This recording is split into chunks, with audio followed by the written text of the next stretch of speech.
vous avez des oreilles, il faudrait écouter tous les exemples que je vais vous donner et vous pouvez regarder à l'intérieur de la Bible et vous trouverez tout ce que je t'en dire, c'est la vérité. La Bible, elle a une plume mensongère à l'intérieur. Et vous vous convertissez avec une Bible qui a du mensonge à l'intérieur, la plume mensongère.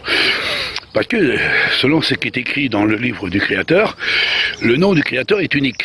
C'est un nom unique. Quiconque invoquera le nom du Créateur, il sera sauvé. Oui, c'est écrit noir sur blanc à travers la parole du Créateur. Il n'y a pas plusieurs noms, il n'y a qu'un seul nom. Un seul nom. Et ce nom-là, c'est un nom qui est au-dessus de tous les noms. Qu'aucun humain ne peut le posséder. Qu'il soit dans le passé, qu'il soit dans le présent, autant l'apôtre Paul, qu'il soit dans le futur, aujourd'hui. Il n'y a aucun homme qui ne peut le posséder, c'est celui qui l'a reçu. Et celui qui l'a reçu, et celui qui invoquera le nom-là, il sera sauvé. C'est un nom unique. Comme le Créateur est unique, et son nom est unique. Et Yahshua le Mashiach a manifesté justement le nom de son Père que le Père lui a donné. On vous a donné des preuves à l'appui. Je vais vous donner encore des exemples pour bien prouver. Je vous ferai quelques endroits pour enfin que vous puissiez examiner et vous verrez en réalité ce que, soi-disant, que la Bible est inspirée de Dieu, pour vous, Dieu, est utile pour enseigner, et à l'intérieur, on ne peut pas corriger la Bible.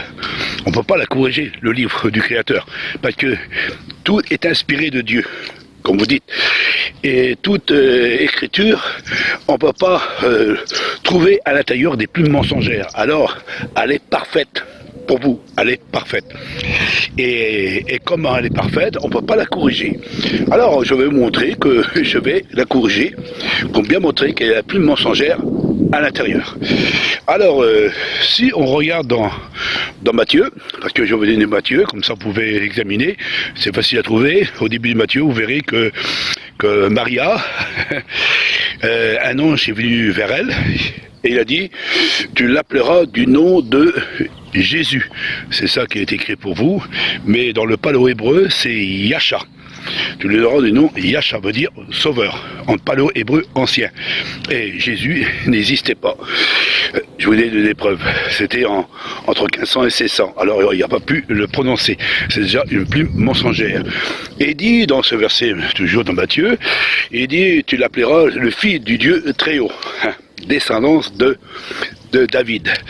Et après, un peu plus bas, l'ange il va lui donner un nom, un autre nom, un autre nom.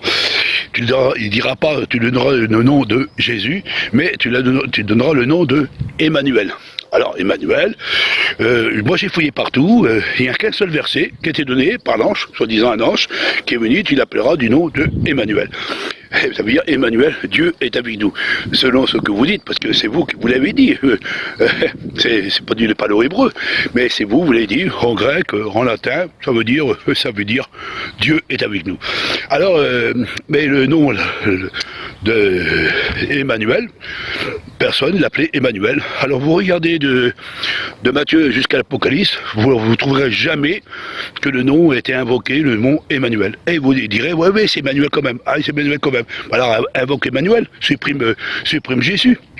Et tu dis Emmanuel, ou soit tu dis Emmanuel, ou soit Jésus ou Emmanuel. Il faut savoir lequel des deux qu'il faut invoquer. Alors vous avez pris Jésus-Christ. Et Jésus-Christ, ça date du 1500 entre 1600.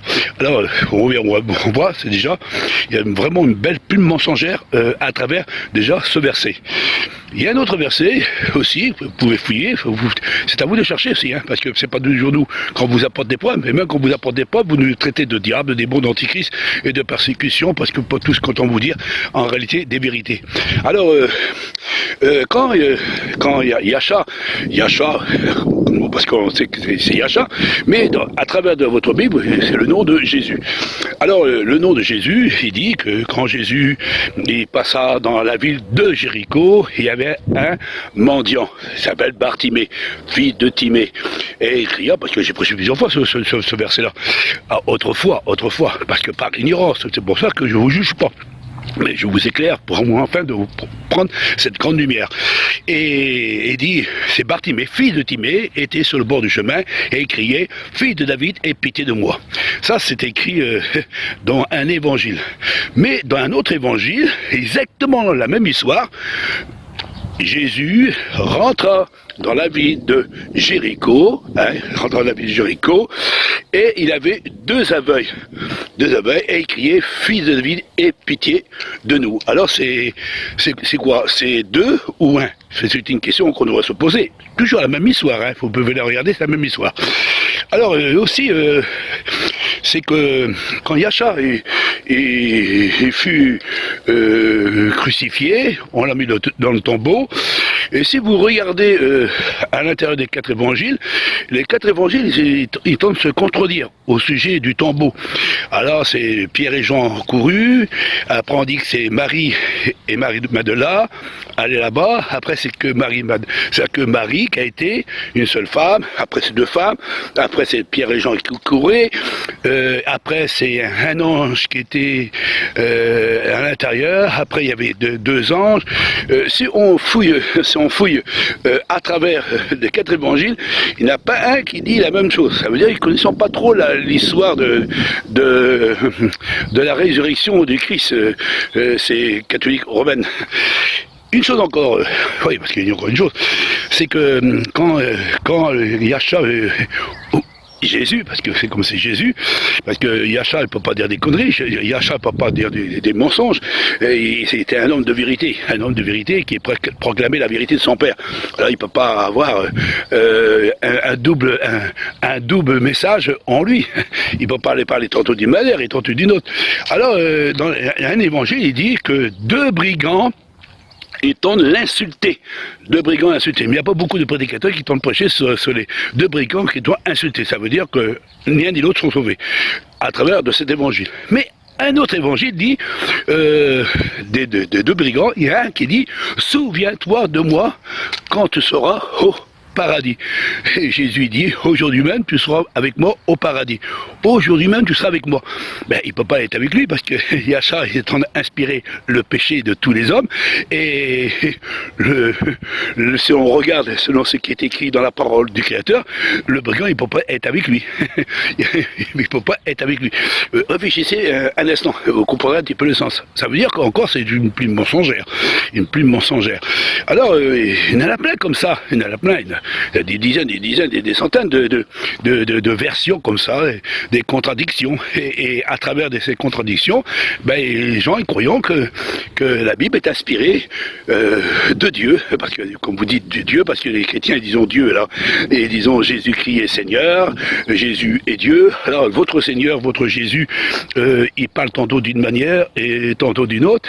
Et encore une chose encore est très importante, c'est que Jésus a dit, en vérité, je vous le dis, vous n'avez même pas le temps de parcourir la ville de Jérusalem, le Fils de l'homme sera revenu. Ben, la ville de Jérusalem a été détruite en 70 par Titus, et la prophétie n'est pas accomplie à travers de la parole de ce Jésus qu'il a prononcé en disant, allez-y, vous n'avez même pas le temps de parcourir la ville de Jérusalem, déjà le Fils de l'homme sera revenu. Il n'est jamais revenu, jamais revenu. Ça veut dire que c'est une plume mensongère. Alors il y en a plein comme ça d'ailleurs, on pourra passer des heures et des jours pour exprimer toutes les plumes mensongères. C'est comme aussi dans Matthieu 28, il dit que vous les baptiserez au nom du Père, du Fils et du Saint-Esprit, un verset qui est ajouté par les catholiques romaines. Et dans Marc, il dit, vous serez baptisés, celui qui croira, qui sera baptisé, il sera sauvé, déjà c'est sauvé, en son nom, déjà en son nom. Et dans les actes des apôtres, quand vous regardez l'apôtre Pierre, l'apôtre Paul, Philippe, et ils baptisaient au nom de Yasha le Mashiach. Yasha le Mashiach. Et eux, ils tentent de baptiser au nom de Jésus. Et en réalité, il n'y a pas au nom de 3 personnes que les apôtres sont baptisés. C'est bien au nom de Yahshua le Mashiach. Et à travers votre Bible, c'est au nom de Jésus-Christ que vous devez être baptisé. Et au nom de Yahshua, vous devez être consacré. Il y a une différence du mot et surtout du langage en palo-hébreu ancien. Alors, on voit que tout ce qu'on examine et tout ce qu'on doit regardé à travers de cet évangile, il y en a plein comme ça, il y en a plein. Même au sujet dans le jardin, par exemple, je vous donne un exemple un petit peu dans l'Ancien Testament. Comme vous savez, vous les prédicateurs, quand vous prêchez, vous dites que le Créateur, le Dieu, pour vous le Dieu, il est omnipotent, omniscient, omniprésent, hors du temps, il sait tout, il voit tout, il n'a pas besoin de se dépasser, il est partout à la fois. Et en réalité, dans le jardin, il fait une petite enquête. Le Dieu que vous servez, c'est le soi-disant, c'est le Dieu qui tente de parler. Et il va faire une petite enquête et dire, Adam, où es-tu? Où es-tu? Alors, il s'est caché, il dit, pourquoi t'étais caché? Parce que j'ai péché, la femme que tu m'as donnée. Alors, il fait une enquête sur la femme, il fait une enquête sur Satan, parce que Lucifer, le serpent, c'était Lucifer, et il fait une enquête, et voilà. Et il y a encore une autre chose aussi, c'est que quand l'homme a commencé à pécher, il a fait la tour de Babel, il dit descendons pour voir, parce que à certains niveaux, il ne voit pas ce qui se passe sur la terre. Alors, le Créateur qui est au-dessus de toutes choses, qui voit tout, il est obligé de descendre pour voir ce qui se passe. Ça veut dire que c'est un Dieu illimité dans votre Bible que vous possédez. C'est pour ça que vous mettez ce Jésus comme un Dieu, et ce Dieu-là, Jésus, que vous l'avez mis la plume mensongère à l'intérieur, en réalité, c'est que c'est un Dieu illimité, pas un Dieu tout-puissant, pas un Dieu puissant. Mais le Créateur, oui, le souverain Créateur, lui, le tout-puissant, c'est un nom unique. Alors, en réalité, si vous examinez bien votre Bible, vous verrez à l'intérieur que des plumes mensongères. Ce sont ces religieux qui ont scellé le livre du Créateur avec des plumes mensongères, c'est eux qui l'ont trafiqué. Les langages et les expressions des véritables hommes du Créateur qu'on a exprimé. Et c'est pour ça qu'ils ont mis la plume mensongère. C'est pour ça qu'on dit selon, ça veut dire deuxième, troisième personne. Alors, c'est pour ça que, et là en plus, le livre a été scellé en 325, et bien un petit peu bien avant, mais déjà, les apôtres n'existaient plus. À partir de 67, 66, 67, Paul, Pierre, tout ça n'existe plus. Jacques, le frère de Yahshua le Mashiach, il n'existait plus non plus. On les a tous tués. On les a tous mis dans des arènes, on a mis des milliers de croix dressées, et puis Titus, en 70, ils ont ravagé la ville de Jérusalem. Et ils ont détruit le temple, et enfin, que puisse le voir. Le seul vestige, le seul chose qui reste debout, c'est le mur de lamentation qu'ils vont laisser. Et autrement, le temple a été détruit. Et tous les biens, ils ont été pris. Vous allez en Italie, vous verrez un lave de triomphe, comme en France, là, et vous verrez au-dessus, c'est les ustensiles, un grand chariot avec toutes les richesses, et on voit les chandeliers qui sont dessus. Ça veut dire qu'ils ont pris toutes les richesses, en réalité, qui étaient à Jérusalem, qui étaient à l'intérieur du temple. Et ils l'ont ravagé du haut en bas. Et il a laissé plusieurs légions pour enfin que personne ne puisse venir, et ils ont démonté les pierres par pierre, et enfin de les disperser, pour enfin en réalité, que Jérusalem ne soit plus une ville vivante. Elle a été détruite. C'est pour ça que Yahshua le Mashiach a bien dit à ses disciples, quand vous verrez ces choses-là, fuyez dans les montagnes, car le jour viendra que Titus va venir et va tout détruire. C'est pour ça que on voit des fragments de vérité, mais dans la Bible catholique romaine, il y a des plumes mensongères. Alors, si vous voulez examiner ce que je tente de dire à travers de ce vidéo, vous pouvez fouiller, vous, les prédicateurs. Alors, c'est comme vous, les prédicateurs, ils ne m'ont pas fouillé, parce qu'ils vont dire, oh là là, on dit ça aux chrétiens qu'il y a plein de plumes mensongères, et surtout on l'a dit que la parole du Créateur, elle est utile pour enseigner et pour corriger. Alors on ne va pas dire ça à nos chrétiens, mais moi j'invite les chrétiens, tous les chrétiens dans le monde entier, je voudrais que vous fouillez à l'intérieur, fouillez dans les Bibles, parce que dans les Bibles, si vous examinez dans les Bibles, il y a des Bibles modernes, des Bibles anciennes, c'est jamais écrit pareil. Même le nom de Jésus, et il y a 600 ans en arrière, c'était même pas écrit comme ça. De la plume et la plume de la plume mensongère que vous avez mis à l'intérieur de votre livre. Alors le livre que vous possédez, il est sans valeur, parce que à partir du moment qu'on n'invoque pas le véritable nom, et si on touche la parole du Créateur, on touche le salut. Et si on touche le salut, ça veut dire que on touche la vérité. Et si on met des plumes mensongères, ça veut dire que les plumes mensongères, c'est celui du mensonge. Et le mensonge vient du diable. Et comme le diable, lui, on l'appelle Lucifer, le porteur de lumière, il se déguise en ange de lumière et il essaie de vous apporter, soi-disant, un évangile, mais l'évangile qu'il tombe vous apporter, c'est un faux évangile. Et c'est pour ça que Paul a dit, j'arrive pas à comprendre que vous arrivez à supporter un autre évangile. Et vous aussi, vous supportez un nom qui n'est pas le véritable nom qui a été donné par les apôtres. Alors il dit, vous arrivez bien à supporter et vous le supportez très très bien. Alors malheur à celui qui ajoute et qui retranche, c'est ce qui est écrit, et aussi il est écrit dans la parole du Créateur, il dira aussi que celui qui ajoute des versets ou trafiquer des versets, il ne rentrera pas dans le royaume du Créateur. Alors, en réalité, vous l'avez trafiqué, vous l'avez transformé, et vous l'avez formé un évangile, et avec des religions païennes à l'intérieur, des noms païens, et des noms, et pourtant, il n'y a qu'un nom unique, un créateur unique, et en réalité, et vous dites que vous êtes dans la vérité.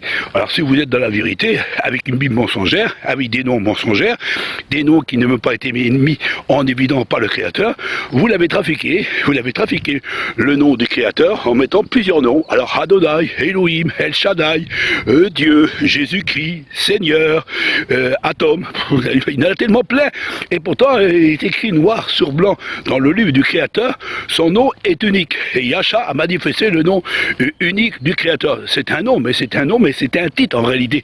Un titre, parce que le vrai nom du Créateur, on ne peut pas le prononcer parce qu'il est déjà dans la demeure du Créateur. On l'aura quand le jour où nous quitterons ce monde, qu'on sera rentré dans l'incorruptible. Là, on pourra posséder le nom véritable du Créateur. Et ainsi que le nom de Yahcha, le Mashiach, on portera aussi ce nom-là. Mais le mot Yahcha veut dire sauveur.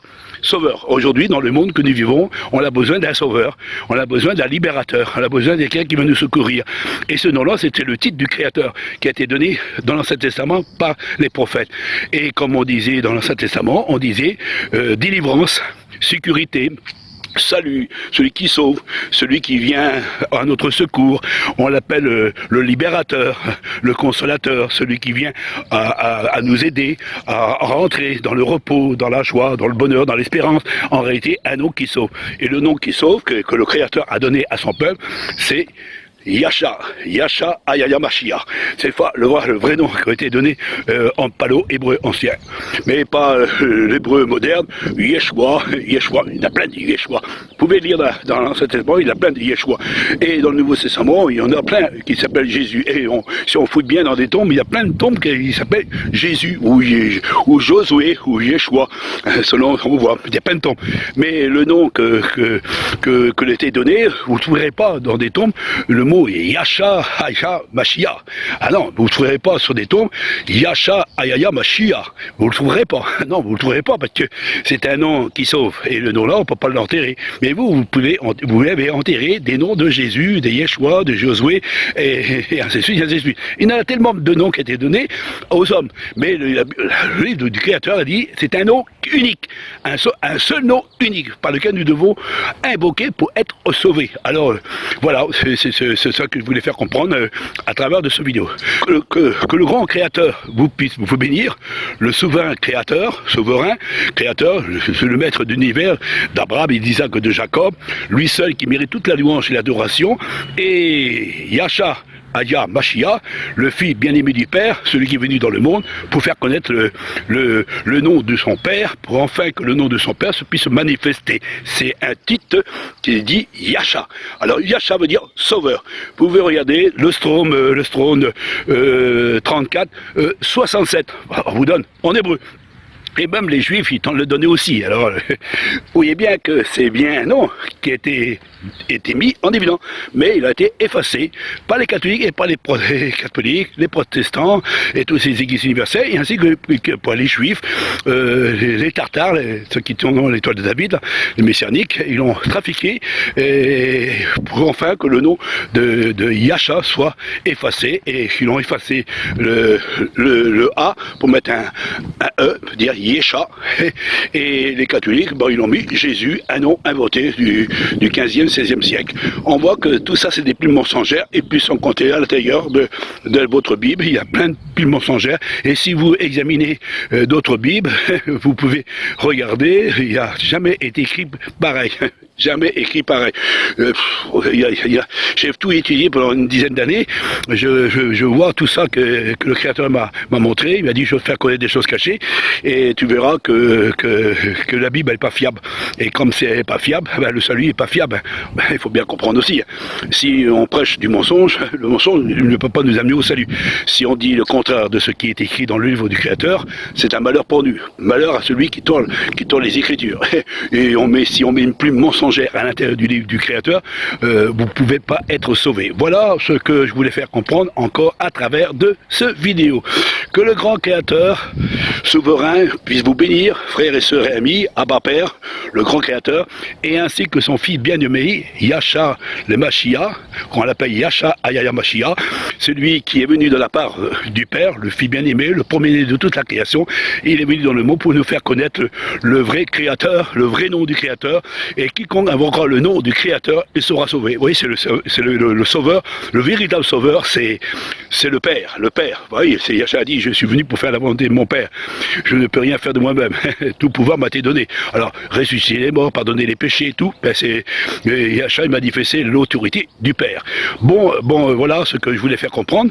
J'espère que vous comprendrez le sens réel, et surtout, frères et sœurs et amis, méfiez-vous de ces loups ravisseurs et des gens qui, soi-disant, prédicateurs, pasteurs, enseignants, dirigeants, qui soient juifs, catholiques, protestants ou rabbins, soi-disant juifs, faites attention, ce sont des loups ravisseurs. Une belle apparence de piété, mais ironie ce qui est écrit dans le livre véritable du Créateur.